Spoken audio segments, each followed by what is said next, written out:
Are you guys awake? Anybody? Hungover? Glazed over?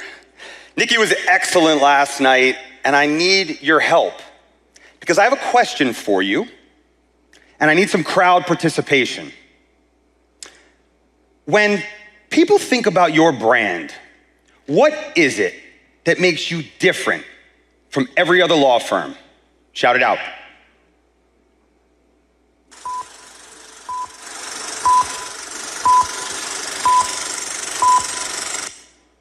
Look, the reality is, if you can't answer that question in the time you were just given, you don't know your brand.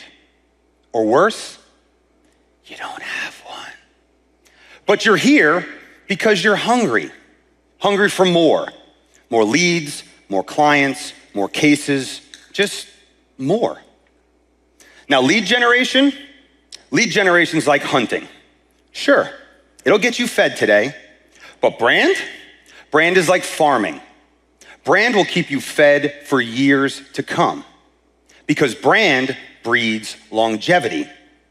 The problem is, brand is hard. It's hard to develop, it's hard to establish, it's hard to maintain. But your brand is critical because your brand is your story. So I'm gonna start with a little story right now. My name is Lee Rudin. I started my firm just over 2 years ago from a bedroom in my house. I was all by myself. I was the butcher, the baker, the candlestick maker. I started the firm with 16 personal injury cases, and we've grown it now to over 258. We started with 0 Google reviews, and we're up to 332 5-star reviews. Across social platforms, we had no followers, and we are up to 2,050. We reached 7 figures in revenue in our first full year, and we're on pace to double that in year 2. But before I opened my firm, I was a defense lawyer for a little over a decade. I was working the same cases I'm working now, but on the other side. And I really didn't like it. I didn't like that my job was to minimize injury claims to keep money in the hands of insurance companies and corporate clients. Now, it took me a while, but I finally put my foot down and left those firms. And all the while, I had organically built a book of plaintiff personal injury clients. And I realized I really liked helping people.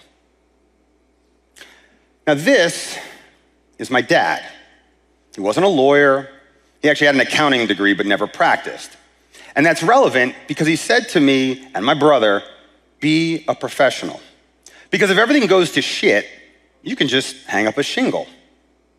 And earlier this year, he told me for the first time that it really bothered him when I worked at these other firms because he saw, even if I didn't at the time, that I could never reach my potential at any of them. And he was right. So when I struck out on my own, he was so happy because he saw me doing it with my own firm and in my own way. But I'm not so sure even my dad realized just how far I'd take the whole in my own way thing. Were you hit? Were you slammed? Did your Uber or Lyft go wham? Did you slip inside a store? Is your back now sore galore? They'll say no case, it's not that bad. They'll shrug it off. Oh, don't get mad. At Rudin Law, we change the mood. Stop being polite and get rude. We don't beg, we don't plead. We bring pressure, we make them bleed. Financially, of course, we make them bleed financially. We take your pain, we make them pay. We sue the pants off them all day. So if you're hurt and feeling screwed, call Rudin Law and get quite rude. Now, one day, I showed him my most recent video. It could have been this one, or this one, and maybe this one. And he looked at me, and he said, Lee, what about your reputation? And I looked back at him, and I said, Dad, what reputation? No one fucking knows me. See, this was something my dad and I never quite saw eye to eye on. I felt, with all this crap, I knew what I was doing. And that's what I'm here to talk to you about today. Building a brand that sticks from the ground up. A brand that will bring you business, but isn't all about you and your dignified, sterling reputations. You see, as a kid, you probably heard this phrase, the world doesn't revolve around you. It could have been from your mom or a teacher or some other adult. And you probably sat there thinking, sure, but my world revolves around me. And that's because humans are innately selfish and impatient. And injured humans, the kind that we all represent, are worse because they come to us with their world having been turned upside down. They come to us with their hair on fire. And the critical fact that we need to remember is it's not about us. And our brands shouldn't be either. Our brands need to be receiver-oriented. We need to think about our audience.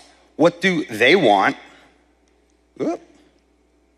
What do they want? What do they need? We need to listen to them. There's a saying, no one needs a hammer. They need a picture hung.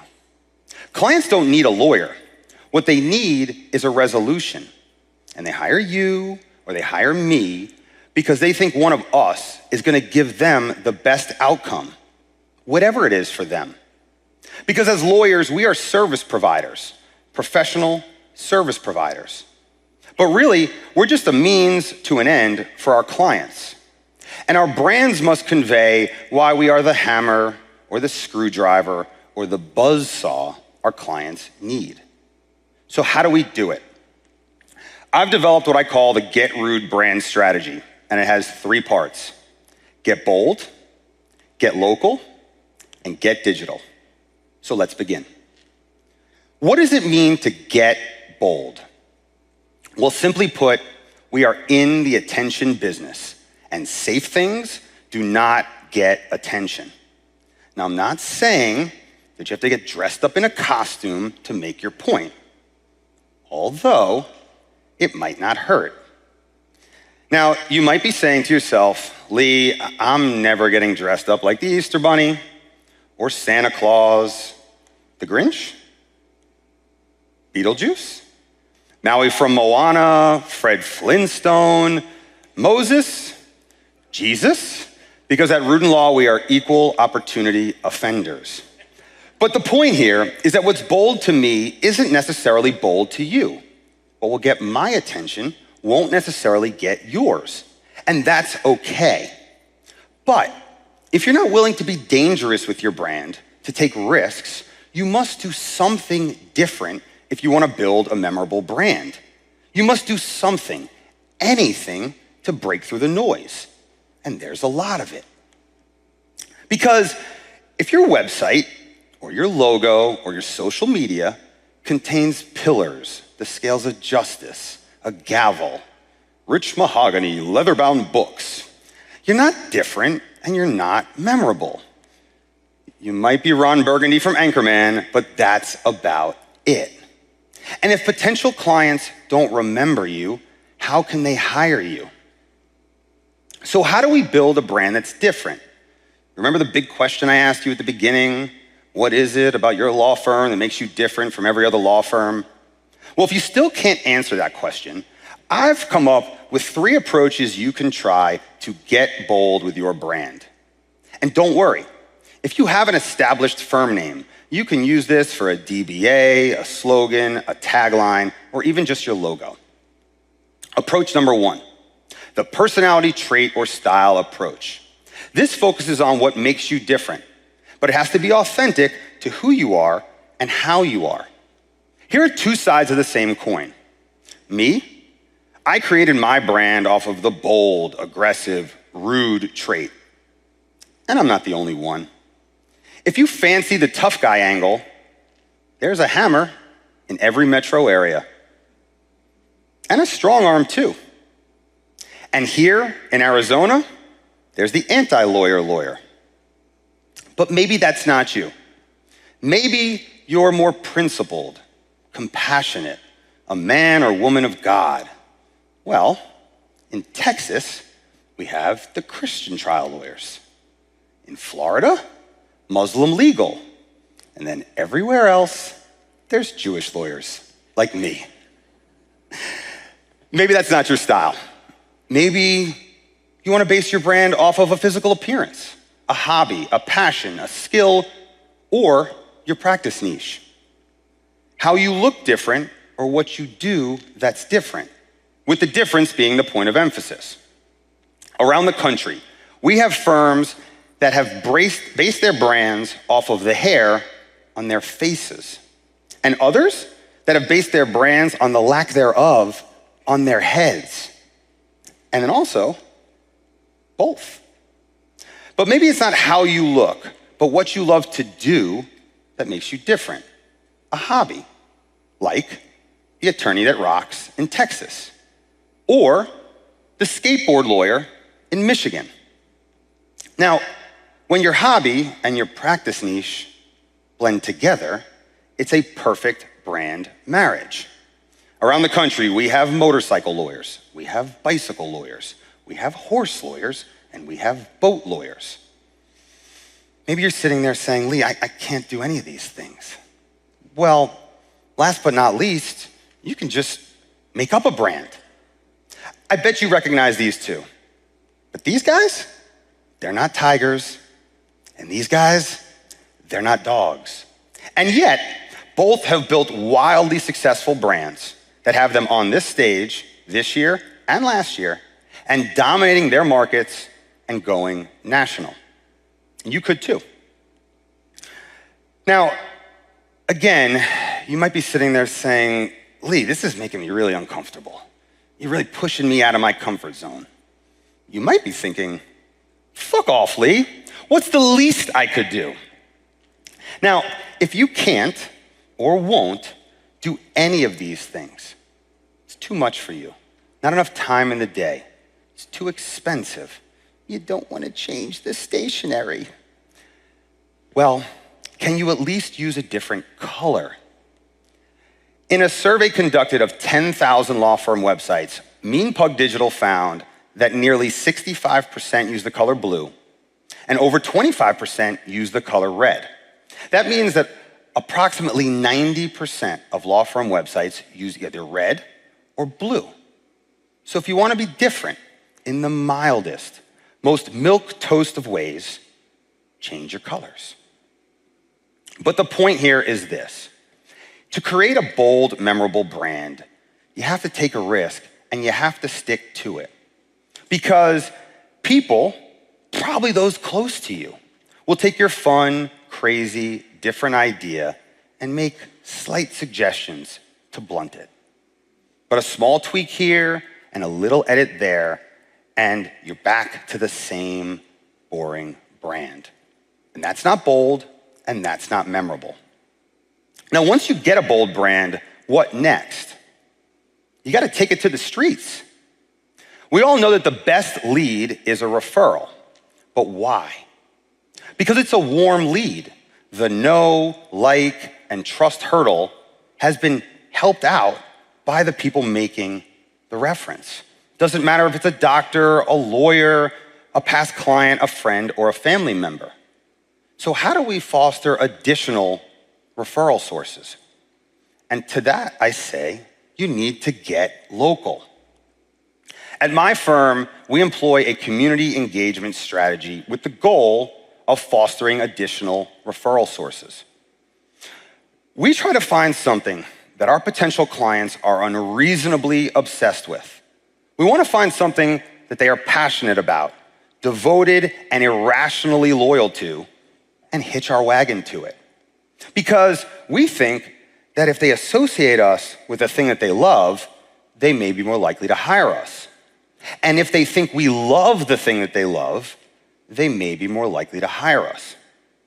That's why in every metro area, you have the official injury lawyer of, insert your favorite sports team. Now, when I started my firm, I didn't have the money to sponsor the Saints or the Pelicans or LSU football. So I thought, what could be my sport? What could I sponsor? Now, as a kid, I was unreasonably obsessed with professional wrestling. I had hundreds of action figures. It was the theme at my bar mitzvah. And one day I came across a video on Instagram of my friend and his son in what looked like a high school gym with a wrestling ring. And I said, that looks interesting. And I dug a little deeper and I figured out that this local pro wrestling promotion had no sponsor.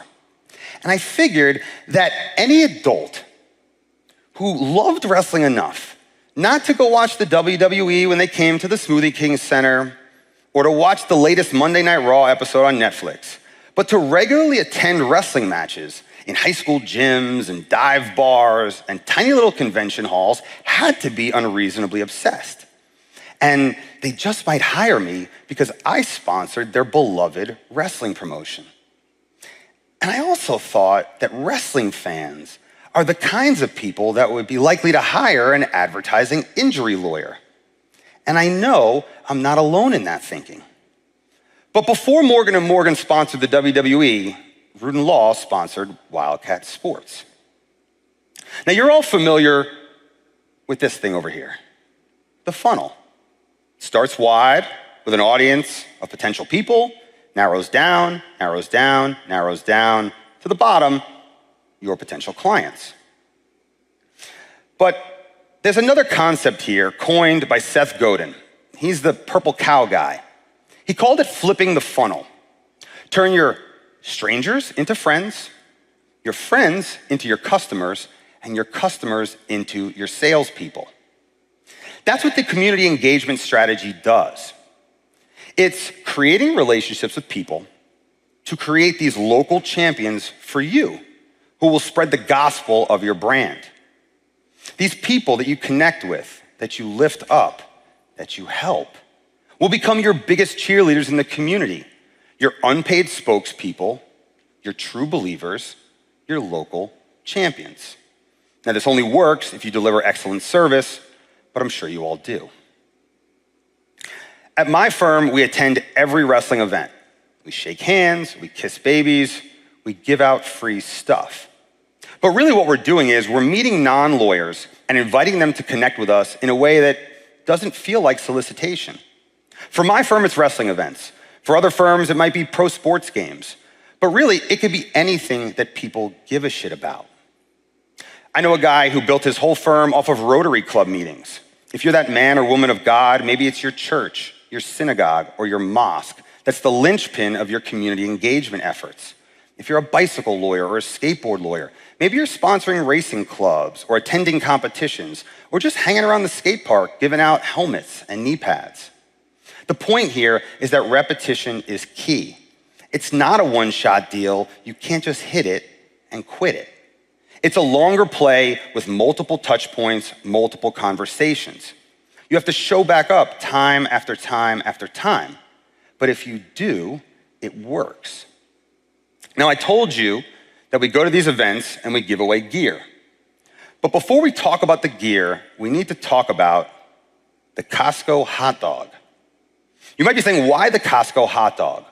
Well, did you know that Costco loses money selling 100 million hot dogs for $1.50 a pop each year? But to Costco, the hot dogs are loss leaders. To Costco, the hot dogs are a tool for branding. They create customer loyalty. They remind customers of who Costco is. So what's the connection to your firm? Well, wearables, giveaways, and gifts can do the same thing when done right. They can be your firm's loss leaders and an incredibly effective tool for branding. At my firm, my mentality is simple. If you'll wear it, I'll buy it for you. It's basically free marketing.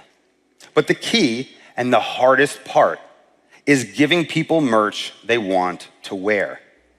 I'm gonna say it one more time for you guys in the back. Give people merch they want to wear. I bet you all have giveaways in your office. But how many of you have giveaways that don't make your firm name the focal point? No one wants to wear a shirt with your firm name on it. I take it back. Maybe your mom or your spouse or your kids want to wear the bullshit and bullshit PLC t-shirt, but no one else does. At my firm, none of our gear has our firm name as the focal point. The original shirt, the one I've been wearing around here and giving out, is simple but bold. It gets people talking.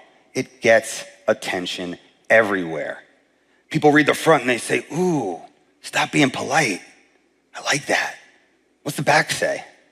And I look at them, and I turn around, and I give them the elevator pitch. I say, are you tired of getting pushed around by insurance companies? You gotta stop being polite and get rude. And then I offer to send them one if they send me their size and their address, and I do all the time.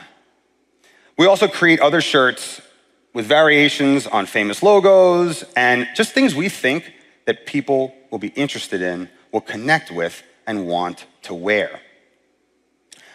Now, we also create shirts in the colors of local sports teams, like black and gold for the Saints, purple and yellow for LSU, light blue and green for Tulane, and famous local events like purple, green, and gold for Mardi Gras. Now, this is something that everyone can do no matter where you're located, no matter what your state or what your metro area, you can create shirts in the colors of your local sports teams.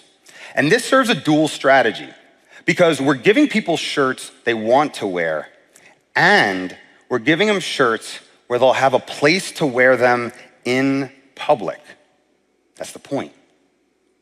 At our wrestling events, we create shirts tailored to iconic wrestling brands that we think will resonate with fans and that they will want to wear. And they do time after time after time. We see them in the shirts we gave them the first event, at events 6 and 7 and 8, and so on. Now, with respect to gifts and giveaways, there's a phrase I stole called be a giftpreneur. If you're giving somebody a gift, give them a great gift. Give them something they actually want and will actually use. That's the point.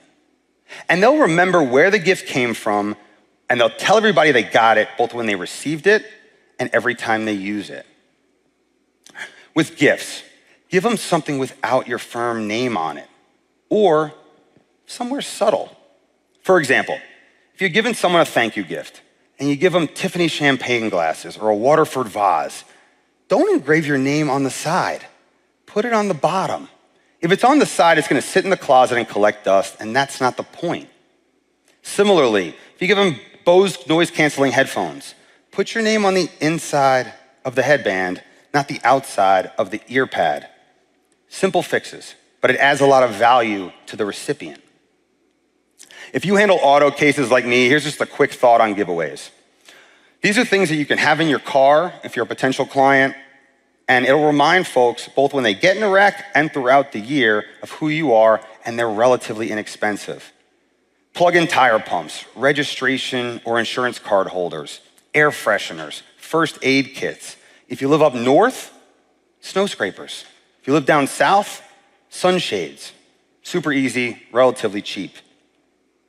But the strategy with all of this is be receiver oriented. Put the recipient first. Design something they want to wear. Give them something they want to use. Make your firm name subtle or an afterthought. It might seem ass backwards, but if you remember, it's not about you, you'll actually benefit. Now, your mind might be racing with a million different t-shirt ideas, but before you run out and create that t-shirt, remember what I said first. You have to have a bold brand. Otherwise, you're just creating another shirt that's gonna end up a thrift shop contribution or a cleaning rag, and that's not the point. Now, once you get bold and get local, you're going to be excited to share it. And that's where I say, get digital. Because the internet is where consumer eyeballs are now and where they will continue to be into the future. 10 years ago, Gary Vee said, the phone isn't the second screen, it's the first one. And his point was this: everyone is looking at their phones all the time. They're looking at them as they walk past that expensive end cap in the supermarket. They're looking at them while your TV commercials are airing, and they're looking at them, sad to say, while they drive by your billboards. Everywhere that advertisers pay top dollar for consumer eyeballs, our potential clients are staring at their phones. And if they can't see our brands, what's the point of having them? So what should we do? We gotta meet the people where they are, which is on the internet. There's two types of content, offensive content and defensive content. Now, this doesn't say offensive content, but if you've been listening, you know I don't think that's that bad. It's 2025. We are incredibly conditioned to ignore things. We ignore 99% of things in our field of vision. That's what scrolling is. It's saying not interested, not interested, not interested in micro intervals all the time. And we need to get potential clients to stop and say, wait a minute, what was that? Oh, I might be interested in that. And to do that, I say, you need to be bold to stop the scroll. With respect to organic social content and paid digital ads, if you're trying to get attention, your ads must be different. That's why a lot of lawyers use car crash porn or shocking content. It's why I use skits and costumes. The idea is the same. You need to hook the viewer, and then you can deliver your brand message.